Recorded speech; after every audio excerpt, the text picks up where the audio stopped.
নমস্কার সকলকে, স্বাদে গন্ধে চ্যানেলে তোমাদের আরও একবার স্বাগত জানিয়ে শুরু করব আমার আজকের রেসিপি। আজ আমি তোমাদের সঙ্গে শেয়ার করব ভোলা মাছের কারির রেসিপি। ভোলা মাছকে আমরা অনেকেই চিনে থাকি। ভোলা মাছ কম কাঁটাযুক্ত সামুদ্রিক মাছ। কম কাঁটাওয়ালা মাছ অনেকেই খেতে পছন্দ করে, তাদের জন্য এই রেসিপিটি রইল। এই রেসিপি বানানোর জন্য আমি 3টে মাছ নিয়েছি, যার ওজন হয়েছে 500-র বেশি। তো এখন আমি মাছের মধ্যে নুন আর হলুদ গুঁড়ো দিয়ে দিলাম। এবার মাছের দুপিঠে ভালো করে নুন হলুদ গুঁড়ো মাখিয়ে নিয়ে মাছটাকে 10 মিনিটের জন্য রেস্টে রেখে দেব।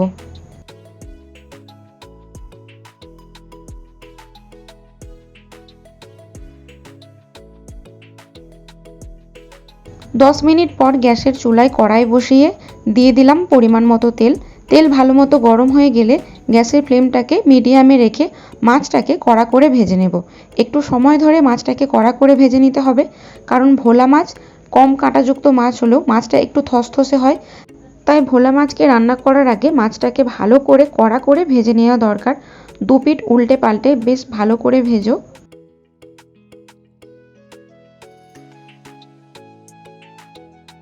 একটু সময় ধরে গ্যাসের ফ্লেমটাকে মিডিয়ামে রেখে ওই মাছ দুটোকে কড়া করে ভেজে নিয়েছি। এবার ওই একই পদ্ধতিতে আর একটা মাছকেও ভেজে নিলাম। মাছ ভেজে তুলে নেওয়ার পরে কড়াইয়ের মধ্যে দেওয়া হয়েছে পরিমাণ মতো তেল।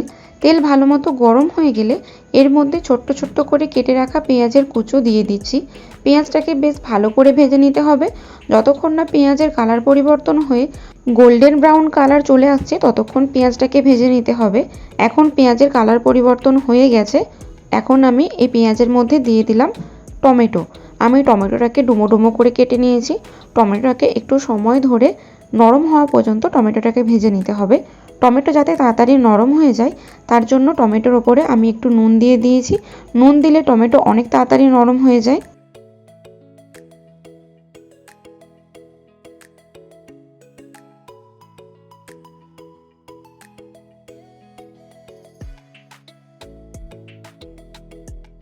টমেটোটা দিয়ে একটুখানি নাড়াচাড়া করে নেওয়ার পর খুন্তির সাহায্যে এভাবে একটুখানি মিশিয়ে নেবে।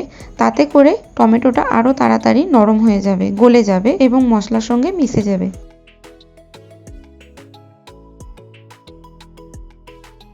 টমেটো নরম হয়ে গেলে গ্যাসের ফ্লেমটাকে লো করে একে একে আমি এর মধ্যে গুঁড়ো মশলাগুলো দিয়ে দেব।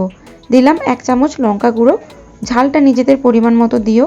দিলাম 1 চামচ ধনে গুঁড়ো আর অর্ধেক চামচ জিরে গুঁড়ো। অল্প একটু জল দিয়ে দিচ্ছি, তাতে করে মশলাটা তলায় লেগে যাওয়ার সম্ভাবনা কম থাকবে এবং একটু বেশিক্ষণ সময় ধরে মশলাটাকে কষানোও হবে। তাতে করে যে গুঁড়ো মশলার একটা গন্ধ থাকে সেই গন্ধটা তরকারির মধ্যে আসবে না। অনেক সময় দেখবে গুঁড়ো মশলা দিয়ে রান্না করলে মশলার গন্ধ আসে। এই কারণেই কিন্তু মশলাতে গন্ধ আসে। মশলা যদি একটু সময় নিয়ে কষানো যায় তাহলে মশলার গন্ধ আসে না। মশলা কষানো হয়েছে কিভাবে বুঝবে? যখন এই মশলা থেকে জলো ভাব মরে গিয়ে মশলার উপরে তেল ছেড়ে আসবে তখন মশলাটা কষানো হয়েছে বলে বুঝে যাবে। এই মশলাটা কষাতে কষাতেই আমি মশলার মধ্যে দিয়ে দিলাম 1.5 চামচ হলুদ গুঁড়ো। আবারও মশলাটাকে ভালো করে কষিয়ে নিচ্ছি। দেখো মশলাতে কিন্তু এখন আর কোনো জলভাব নেই, মশলা থেকে তেল ছেড়ে এসেছে। তো এখন আমি এই মশলার মধ্যে অল্প আদা রসুন বাটা দিয়ে দিলাম। আদা রসুন বাটা দিয়ে মশলাটাকে ভালো করে কষিয়ে নিচ্ছি। এখনও আমি মশলার মধ্যে অল্প একটু জল ব্যবহার করব, কারণ আদা রসুনের একটা কাঁচা গন্ধ থাকে। মশলাটাকে যদি আমি এই শুকনো অবস্থায় কষাতে থাকি তাহলে মশলাটা তলায় লেগে যাবে, সেটা যাতে না হয় তাই আমি মশলার মধ্যে অল্প একটুখানি জল দিয়ে নিচ্ছি। এবার এই জলটা যতক্ষণ না পর্যন্ত শুকাচ্ছে ততক্ষণ আমি মশলাটাকে কষাবো। এখানে যে সমস্ত উপকরণ ব্যবহার করা হয়েছে সেই সমস্ত কিছু উপকরণটা ওই মাছগুলোর পরিমাণ অনুপাতে ব্যবহার করা হয়েছে। এক্ষেত্রে কারোর বাড়িতে যদি রান্নাটা করা হয় মশলার এদিক ওদিক পার্থক্য হতে পারে, কারণ সেটা তুমি কতটা পরিমাণ মাছ বেশি নিয়েছো বা কম নিয়েছো সেটার ওপর নির্ভর করবে। দেখো মশলাটা কিন্তু কষানো হয়ে গেছে আর মশলাতে একটুও জলভাব নেই। তো এখন আমি এর মধ্যে 1 চামচের মতো কাশ্মীরি লঙ্কার গুঁড়ো দিয়ে দিলাম। কাশ্মীরি লঙ্কার গুঁড়ো রান্নাতে একটা সুন্দর কালার আনে। যদি কারোর বাড়িতে না থাকে তাহলে সেক্ষেত্রে কিন্তু কাশ্মীরি লঙ্কার গুঁড়োটা বাদ দিতে পারো। দেখো আমি অল্প অল্প করে মশলা দিচ্ছি আর মশলার মধ্যে আমি একটু একটু করে জল ব্যবহার করছি, কারণ মশলাটা যাতে তলায় না লেগে যায় সে কারণেই কিন্তু জলটা ব্যবহার করা হচ্ছে। কারণ প্রত্যেকটা মশলারই একটা আলাদা আলাদা ফ্লেভার আছে এবং গন্ধ আছে, যাতে করে সেই গন্ধ তরকারিতে না আসে সে কারণেই কিন্তু মশলাগুলোকে ভালো করে কষানো হচ্ছে। এখন আমি মশলার মধ্যে দিয়ে দিলাম অল্প ধনেপাতার কুচো। ধনেপাতার গন্ধ অনেকের পছন্দ হয় না, যার ধনেপাতার গন্ধ পছন্দ হয় না সে ধনেপাতাটা বাদ দিয়ে বাকি রান্নাটা করো, এতেও কিন্তু স্বাদের কোনো হেরফের হয় না। এবার ধনেপাতা দিয়ে মশলাটাকে ভালো করে কষিয়ে নিচ্ছি। আমি ধনেপাতাটা কষানোর সময় ব্যবহার করলেও তোমরা ধনেপাতাটা তরকারি নামানোর আগ মুহূর্তেও দিয়ে নামাতে পারো। আমি দুটোভাবেই ব্যবহার করব। প্রথমে আমি অল্প কিছু দিয়ে দিলাম এখন কষানোর সময়, বাকি কিছুটা আমি তরকারি নামানোর আগ মুহূর্তে দেব। সমস্ত মশলা দিয়ে মশলাটাকে কষিয়ে রেডি করে নেওয়ার পর গ্যাসের ফ্লেমটাকে একদম বন্ধ করে দিও। তারপর এর মধ্যে দিও 3 চামচের মতো টক দই।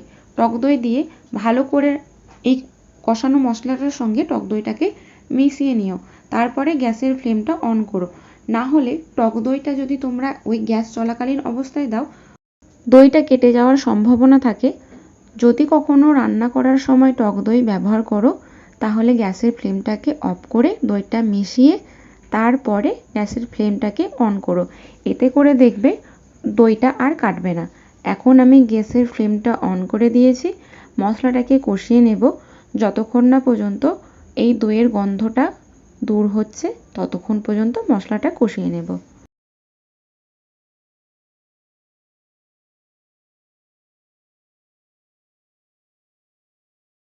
মশলাটাকে ভালো করে কষিয়ে নিয়েছি। দেখো মশলার ঘনত্বটা কিন্তু কমে এসেছে। এখন আমি এর মধ্যে দিয়ে দিচ্ছি পরিমাণ মতো জল। জলটা তোমরা কতটা গ্রেভি রাখতে চাও রান্নায়, সেই পরিমাপ অনুযায়ী জলটা ব্যবহার করো। এখানে আমি জলটা ব্যবহার করার পর রান্নাটাকে মিনিট 5 মতো ভালো করে ফুটিয়ে নেব।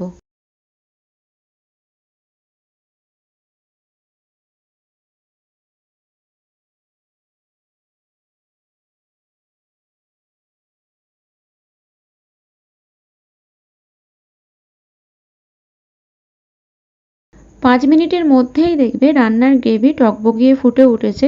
যখন এই রকমভাবে টকবক করে জল ফুটে উঠবে, তখন ভেজে রাখা মাছ এর মধ্যে দিয়ে একটা ঢাকা চাপা দিয়ে 10 মিনিটের জন্য রেখে দেবে হাই ফ্লেমে।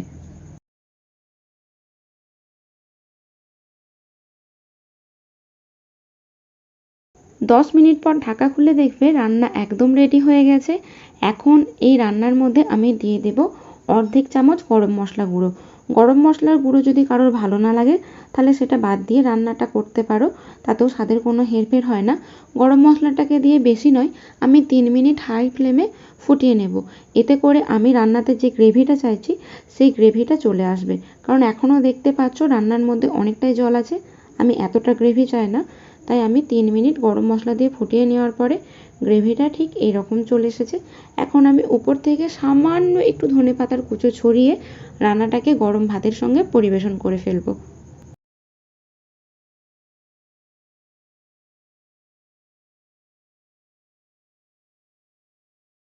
আজকের ভিডিওটি তাহলে এখান পর্যন্তই রইল। ভিডিওটি যদি ভালো লাগে ভিডিওটিতে একটি লাইক করো। আমার চ্যানেলে নতুন বন্ধু হয়ে থাকলে চ্যানেলটিকে সাবস্ক্রাইব করে পাশে থাকা বেল নোটিফিকেশনটা ক্লিক করে অল অপশন ক্লিক করে দিও। এতে করে আমার পোস্ট করা সমস্ত ভিডিও নোটিফিকেশন তোমার কাছে